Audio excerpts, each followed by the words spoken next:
What's up, everybody? Got something a little bit different for you here today. This is my 2023 Tesla Model Y long-range all-wheel drive that I purchased back in October. It's been a great car so far. It's fast, it's fun, and works really well for me and my family. I'm not here to do a review of my Tesla, as there are about 5 million videos already online discussing the ins and outs of the Model Y. But if you want to read about some of my initial impressions, you can check this review of my first road trip that I posted on Tesla Motors Club. There'll be a link in the description for all the information that I share in that post. But today I want to discuss something common to the Model Y and the Model 3, and that is the front trunk, or frunk. Specifically, how you close it. So both the Model Y and 3 have a powered liftgate, but the frunk is completely manual. You open it via the app or the screen, but closing it, you close it manually and then push on the hood to actually get it to latch. Now, not a big deal, but the hood is actually made of some pretty soft metal, and the act of just closing it can actually deform that metal and leave some dents. So much so that the Tesla owner's manual has a diagram of where to press on the hood to avoid causing this damage. One of the solutions to this is to install a fully powered frunk. However, these kits can be expensive, they're difficult to install, and because they replace the factory latching mechanism with a third party, there have been plenty of horror stories about hoods flying open when driving or just coming unlatched automatically. Another option is a soft close mechanism where the hood opens manually, but then a special motor pulls the hood into the closed position by itself. These systems have the advantage of being inexpensive, very easy to install, and they do not modify the factory latching mechanism. So for those reasons, I decided to go with a soft close mechanism for my Tesla. Now when you're looking at these on the market, you'll see two different types of designs. The one I'm showing here is a single piece design. You've got a high torque motor connected to a cable. You attach this to the latching mechanism of your Tesla, and then when the hood striker comes down and hits this bar right here, it triggers the motor to pull down the latch, moving it into the locked position.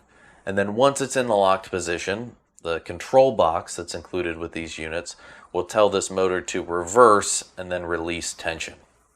At that point, the factory latch is holding the hood down, and nothing changes from the operation. You can unlatch it from the app, you can unlatch it from the screen, but it is the Tesla factory latch that is holding onto the hood. The other design is a two-piece system, where you've got a unit that bolts to the back of the factory latch, and a motor that is mounted somewhere else inside of the front compartment.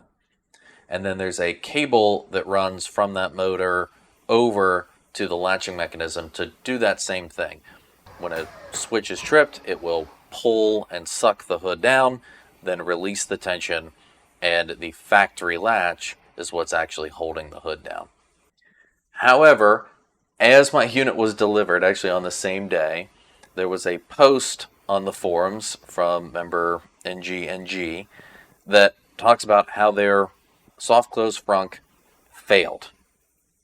And it completely failed in a way to where they could not get their hood open, and they had to disassemble parts of their car and ultimately take bolt cutters to that cable that connected the latching mechanism to the motor, since they had the two-piece unit.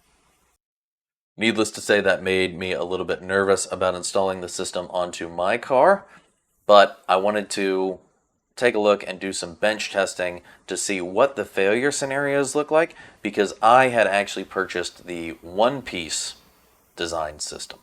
So I'm not going to show you the installation because there are plenty of videos on that. I will link in the description to one of my favorites that I think walks through it pretty well. However, I'll show you this quick video overview of how I wired mine and routed the cables.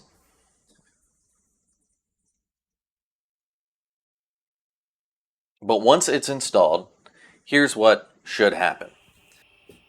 All right, so now we're going to show the normal operation with no errors. So the plunger would come down here and hit this. In this section here, I've actually coated in a couple layers of heat shrink tubing to try to limit the amount of metal on metal coming down. But so it'll hit this, it'll depress it, it will trigger this micro switch and fire the motor to pull the latch down. So let's give it a try. Perfect. And that second half of that was releasing the cable, and you can see this little, if I can get it, that thing is loose and released, so that when I go and hit the unlock, pops right open. All right, so that was the normal operation. You can see the motor worked as designed and rotated back to release tension. But in the case of that failure on the forums, the motor did not release tension and held down on that latch firmly, resulting in the inability to open the hood. So I wanted to see what that would look like. So I connected the soft close mechanism to a switchable power supply on my bench so that when it got to the bottom of the stroke, I could turn it off and simulate what would happen if it was not able to run that release sequence.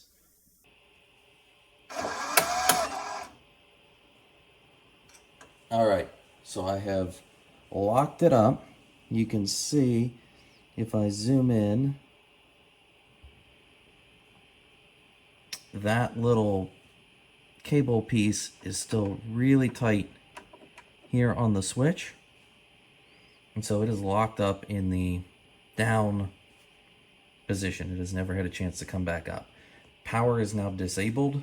So this is, if it went down and the fuse blew or something happened to where it tried to suck down and the fuse popped, it is now disconnected from power and not on. So now I'm going to try to unlock the frunk, and hopefully this switch right here still opens up.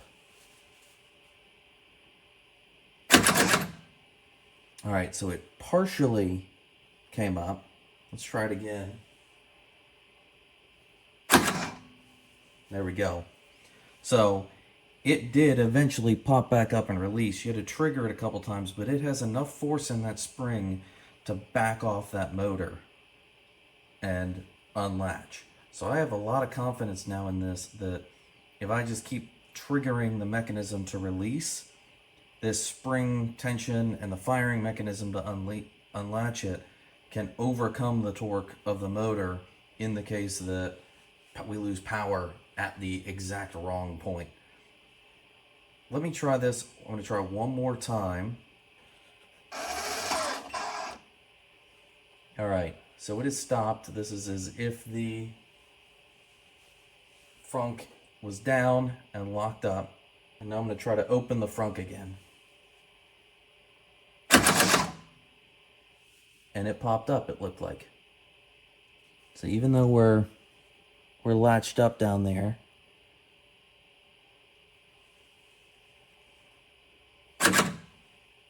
it's open. So after running through these failure scenarios, I feel confident enough to leave this version of the soft closed unit installed on my car. I feel that if that unit has a problem, assuming the factory latch does not also fail at the same time, I'll be able to open the frunk and get into the storage compartment. I also know that at the first sign of any trouble, a blown fuse, or any odd behavior, the unit is coming off the car and being replaced. Also, based on this experience and some comments from other forum members, I would highly recommend you go with the one-piece style. It doesn't really matter where you get it, if it's from AliExpress or one of the US-based resellers of it. It just seems the chances of this failing in a way to where you cannot access your frunk are less likely than the two-piece designs. If you do have a different style, I would think about how to best mitigate the failure scenarios. One solution, and I'm surprised none of the vendors include this, would be to have a set of emergency wires that are routed behind the tow eye cover and connected directly to the soft close motor, to where you could apply power and drive the motor in reverse to release that tension. There's already the emergency release for the factory latch, but adding that emergency power connection for the soft close, I think is a good idea. Anyway, I hope that was helpful. I'm not here to sell anything, but I've certainly seen these units grow in popularity and wanted to share information that I found in my decision making on what style to buy and how to mitigate any failure scenarios that may arise when you're putting a third-party component on your Tesla. Thanks, and I'll see you in the next video, whatever that is.